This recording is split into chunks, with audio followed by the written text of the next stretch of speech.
எங்களை நேசித்து வழி நடத்துகிற எங்கள் அன்பான பரலோக பிதாவே, இந்த நல்ல நாளுக்காக, இந்த சிலுவை தியான கூட்டத்தினுடைய முதல் நாளுக்காக நாங்கள் உமக்கு நன்றி செலுத்துகிறோம்.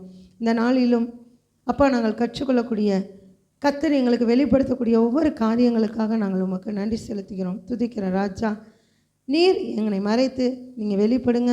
ஒருமனப்பட்ட ஆவியோடு நாங்கள் யாவரும் உம்முடைய வார்த்தைகளை கேட்டு அதன்படி நாங்கள் நடக்க கர்த்தர் எங்களுக்கு கிருபை பாராட்டுங்க. இயேசுவின் நாமத்தை ஜெபிக்கிறோம் நல்ல பிதாவே, ஆமென் ஆமென். இன்றைக்கு இந்த நமக்கு தேவையான உபவாசம் என்ன என்பதை குறித்து நாம் பார்க்கவிருக்கிறோம். இந்த 40 நாட்கள் அநேகர் உபவாசம் இருப்போம். 40 நாட்களும் இருப்போம், அல்லது ஒவ்வொரு வாரமும் வெள்ளிக்கிழமை இருப்போம், ஞாயிற்றுக்கிழமை உபவாசம் இருப்போம். உபவாசம் இருப்பது என்பது முக்கியமல்ல, நாம் எதற்காக உபவாசம் இருக்கிறோம் என்பது தான் மிக மிக முக்கியம். அதை அறிந்து நாம் உபவாசம் இருக்க வேண்டும். அநேகர் பேர் கிறிஸ்தவர்களாக இருக்கிறவர் சொல்லுவாங்க, 40 நாள் கூட நீ விரதம் இருக்கலைன்னா நீலாம் என்ன கிறிஸ்தவன் அப்படின்னு சொல்லுவாங்க. நமக்குள்ளாக என்ன மாற்றத்தை நாம் அடுத்ததாக கொண்டு வருகிறோம், அதுதான் நமக்கு ரொம்ப முக்கியம். அப்போ நமக்கு உரிய உபவாசம் என்ன, நாம் உபவாசம் இருக்கிறதுனால என்ன மாற்றம் உண்டாக வேண்டும், நாம் உபவாசம் இருக்கிறதற்கான நோக்கம் என்ன என்று சொல்லி இன்றைய நாளில் நாம் பார்க்க போகிறோம். இங்கே யோவேலில் வாசித்தோம், பரிசுத்த உபவாச நாளை நியமியுங்கள். 1ஆம் அதிகாரம் 14ஆம் வசனத்துலையும் அதான் வாசித்தோம். 2ஆம் அதிகாரம் 15ஆம் வசனத்துலையும் பரிசுத்த உபவாச நாளை நியமியுங்கள் என்று சொல்லி நம்ம பார்க்குறோம். பாருங்கள், அந்த உபவாசம் இருக்கிறது எப்படிப்பட்டதாக இருக்க வேண்டுமா, பரிசுத்தமாய் இருக்க வேண்டுமா. பரிசுத்த உபவாச நாள் அப்படின்னா, இன்றைக்கு அநேகர் உபவாசம் இருக்கிறாங்க. உபவாசம் இருந்துட்டு அவங்க என்ன செய்கிறாங்க, எப்பவும் போல் தங்களுடைய வேலைகளை அவர்கள் செய்து கொண்டே தான் இருக்கிறாங்க. கடவுள் சிந்தனையே இல்லாமல் அலைந்து கொண்டு இருக்கிறாங்க. நம்ம இன்றைக்கி விரதம் இருக்கிறோம், உபவாசம் இருக்கிறோம், கடவுளோடு கொஞ்சம் நெருங்கி உறவாட வேண்டும், அவருடைய சமூகத்தில் அமர வேண்டும், அவருடைய வார்த்தையை வாசிக்க வேண்டும், நாம் ஜெபிக்க வேண்டும், அவரோடு கூட நாம் பேச வேண்டும், அவர் நம்மோடு கூட பேசுவதை நாம் கேட்க வேண்டும் என்ற எந்த ஒரு ஆவிக்குரிய சிந்தையுமே இல்லாமல் இன்றைக்கு உபவாசம் இருக்கிறாங்க. உபவாசம் இருந்தோம்னா நாம் செய்ய வேண்டிய வேலை கர்த்தருடைய சமூகத்திலே அமர வேண்டும். அதை தான் கர்த்தர் விரும்புகிறார். அதைத்தான் நம்ம இங்கே பார்க்குறோம், பரிசுத்த உபவாச நாளை நியமியுங்கள் என்று சொல்லி. வெறும் உபவாச நாளை நியமிங்கள்னு சொல்லி அங்கே சொல்லலை, பரிசுத்த உபவாச நாளை நியமியுங்கள். அப்போ பரிசுத்த உபவாச நாள் என்றால் நாம் உபவாசம் இருக்கக்கூடிய நாள் பரிசுத்தமாக இருக்க வேண்டும். அது எப்படி பரிசுத்தமாக இருக்கும், எங்கே போனால் பரிசுத்தமாக இருக்கும், கர்த்தருடைய சமூகத்தில் வந்தால் மட்டும்தான் நாம் பண்ணுகிற உபவாசமும் அந்த உபவாசம் இருக்கக்கூடிய நாளும் பரிசுத்தப்படுத்தப்படும் கர்த்தரா. இல்லை என்றால் நான் 40 நாள் இல்லை, 40 வருஷம் தொடர்ந்து உபவாசம் இருந்தாலும் அதனால் எந்த ஒரு பிரயோஜனமே இல்லை. மோசே பாருங்கள், மலையில் 40 நாள் 3 முறை ஏறி போனார். அவர் கீழே எந்த வேலையும் செய்ய முடியும், கீழே வேலை செய்ய முடியல, ஜனங்கள் ரொம்ப தொந்தரவுப்படுத்துகிறாங்க, அதனால் நம்ம மேலே போய் வேலை செய்வோம் அப்படின்னு அவர் மலைக்கு போனார்? இல்லை. அங்கே மலைக்கு போனதுக்கான நோக்கம் கர்த்தரோடு கூட பேச வேண்டும், கர்த்தரை தரிசிக்க வேண்டும் என்பதற்காக தான் அவர் போனார். அப்போ அந்த 40 நாள் அவர் எப்படி இருந்தாரா, இரவும் பகலும் புசியாமலும் குடியாமலும் இருந்தார் என்று சொல்லி நம்ம வேதத்தில் வாசிக்கிறோம். அப்போ தேவனோடு கூட உறவாடி கொண்டிருந்த அந்த மோசே அந்த 40 நாளை தேவனுக்கு முன்பாக பரிசுத்தம் உள்ளதாக ஒப்பு கொடுத்தார். பரிசுத்த தேவனோடு நாம் உறவாடும் போது, அதாவது நாம் உபவாசம் இருக்கிற நாட்களிலே பரிசுத்தமுள்ள தேவனோடு உறவு வைத்திருக்கும் போது மட்டும்தான் அந்த நாள் பரிசுத்த உபவாச நாளாக இருக்க முடியும். இல்லை என்றால் அதற்கு பேர் உபவாச நாள் இல்லை, பட்டினி நாளாக தான் இருக்க முடியும். புரியுதா நான் சொல்கிறது?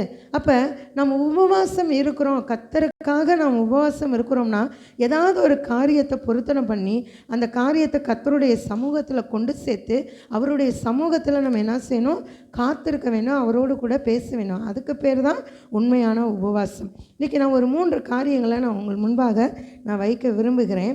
எஸ்ஐயாவின் புத்தகம் 58ஆம் அதிகாரம் 7ஆம் வசனம், பசியுள்ளவனுக்கு உன் ஆகாரத்தை பகிர்ந்து கொடுக்கிறதும், துரத்துண்ட சிறுமையானவர்களை வீட்டிலே சேர்த்து கொள்ளுகிறதும், வஸ்திரம் இல்லாதவனை கண்டால் அவனுக்கு வஸ்திரம் கொடுக்கிறதும், உன் மாம்சமானவனுக்கு உன்னை ஒழிக்காமல் இருக்கிறதும் அல்லவோ எனக்கு உகந்த உபவாசம். இங்கே பாருங்கள், உபவாசம் என்பது நாம் சாப்பிடாமல் இருப்பது மட்டும் உபவாசம் அல்ல. இங்கே ஏசாயாவுக்கு கர்த்தர் அருமையாக வெளிப்படுத்தி இருக்கிறார். 4 காரியங்களை வெளிப்படுத்தி இருக்கிறார். பசியுள்ளவர்களுக்கு உன் ஆகாரத்தை பகிர்ந்து கொடுக்கிறது.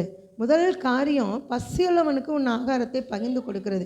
இன்றைக்கு உபவாசம் இருக்கிறோம், நாம் உட்பட உபவாசம் இருக்கிறோம். ஆனால் நம்ம எத்தனை பேர் அந்த உபவாசம் இருக்கிற நாட்களிலே, அந்த நேரத்திலே நாம் சாப்பிட வேண்டிய உணவை மற்றவர்களுக்கு நாம் கொடுக்கிறோம்? அதை தான் இங்கே கொடுக்கப்பட்டிருக்கு. பசியுள்ளவனுக்கு உன் ஆகாரத்தை பகிர்ந்து கொடுக்கிறதும். பாருங்கள், நம்ம உபவாசம் இருக்கிறது முக்கியமல்ல. ஒரு வேளை அன்றைக்கு உபவாசம் நாம் இல்லாமல் இருந்தால், ஒருவேளை வெள்ளிக்கிழமை நம்ம எடுத்துக்குவோம், வெள்ளிக்கிழமை காலையில் நம்ம உபவாசம் இருந்து நம்ம வரோம், உபவாசத்தோடு நம்ம ஜெபத்துக்கு வரோம். ஒருவேளை அந்த கிழமையில் உபவாச ஜெபம் இல்லை, அல்லது அது வேறு கிழமையாக இருந்தது அப்படின்னா என்ன செய்வேன்? காலையில் ஒரு 3 இட்லி 4 இட்லி, ஒரு 2 தோசை, ஏதாவது ஒரு பூரியோ, ஏதாவது ஒன்று என்ன செய்வோம், வீட்டில் நம்ம சாப்பிடுவோம். வெள்ளிக்கிழமை இல்லாமல் மற்ற நாளாக இருந்ததுன்னா, அப்போ அந்த வெள்ளிக்கிழமை நம்ம காலையில் உபவாசம் இருந்து கர்த்தருடைய சமூகத்துக்குள்ளாக வருகிறோன்னா, நாம் அன்றைக்கு காலையில் சாப்பிட வேண்டிய சாப்பாட்டை பசியுள்ள யாருக்காவது ஒருத்தருக்கு என்ன செய்யணும்? கொடுக்கணுமா? அது கர்த்தருக்கு உகந்த உபவாசம். இதுலேயே 4 காரியங்கள் இருக்குது. 2வது பாருங்கள், அதிலேயே துரத்துண்ட சிறுமையானவர்களை வீட்டிலே சேர்த்து கொள்ளுகிறதும். கைவிடப்பட்டவர்களை, அனாதைகளாக இருக்கிறவர்களை நம்ம அது நம்மளுடைய விருப்பம், நம்ம எப்படி வேண்டுமானாலும் செய்யலாம். ஆனால் அவர்களை என்ன செய்யணுமா? நம்ம சேர்த்துக்கொள்ளணுமா? மற்றவர்கள் வெறுக்கிறதை போல் நாமளும் என்ன செய்யக்கூடாது? வெறுக்கக்கூடாது. ஒரு வேளை அனாதைகளாக இந்த தெருவில் யாராவது திரியிறாங்க, நம்ம இருக்கிற தெருவுகளில் திரியிறாங்க அப்படின்னா, அவங்கள கூப்பிட்டு அவங்களுக்கு என்ன செய்யலாம்? சாப்பாடு கொடுக்கலாம். ஏதாவது முடியல அப்படின்னா அதுக்குரிய காரியங்களை நம்ம பார்க்கலாம். அப்போ துரத்துண்ட இஸ்ரவேலை கூட்டி சேர்ப்பதும், துரத்துண்ட சிறுமையானவர்களை வீட்டிலே சேர்த்து கொள்ளுகிறதும், வஸ்திரம் இல்லாதவனை கண்டால் அவனுக்கு வஸ்திரம் கொடுக்கிறதும். வஸ்திரம் இல்லாமல் அநேகர் இருப்பாங்க, அவங்களுக்கு நம்மளால் ஆன உதவிகளை நம்ம செய்யலாம். ட்ரெஸ்ஸு நம்மள்கிட்ட ஏதாவது நமக்கு பத்தாதது, இல்லை நம்ம அநேக நாள் பயன்படுத்தாமல் இருக்கிறது, அல்லது நமக்கு வாய்ப்பு இருக்கும்போது நம்ம புது துணியை என்ன செய்யலாம்? அவர்களுக்கு வாங்கி கொடுக்கலாம். இறுதியாக நாம் பார்க்கும்போது, உன் மாம்சமானவனுக்கு உன்னை ஒழிக்காமல் இருக்கிறதும் அல்லவோ எனக்கு உகந்த உபவாசம். உன் மாம்சமானவனுக்கு என்று சொல்லி சொன்னால், அதாவது பிள்ளைகள் பெற்றோருக்கு தெரியாமல் எந்த ஒரு காரியத்தையும் செய்யக்கூடாது. கணவன் மனைவிக்கு தெரியாமல், மனைவி கணவனுக்கு தெரியாமல் எந்த ஒரு காரியத்தையுமே செய்யக்கூடாது. அப்போ நெருங்கின உறவில் இருக்கக்கூடியவர்களுக்கு மறைவாக, திருட்டுத்தனமாக எந்த ஒரு காரியத்தையும் செய்யாமல் நேர்மையாக, உண்மையாக நம்முடையவர்களுக்கு நாம் நடந்து கொள்ள வேண்டும். இதெல்லாம் தான் உண்மையான உபவாசம், உகந்த உபவாசம் என்று சொல்லி அங்கு சொல்லப்பட்டிருக்கு. முதல் தலைப்பே உகந்த உபவாசம்.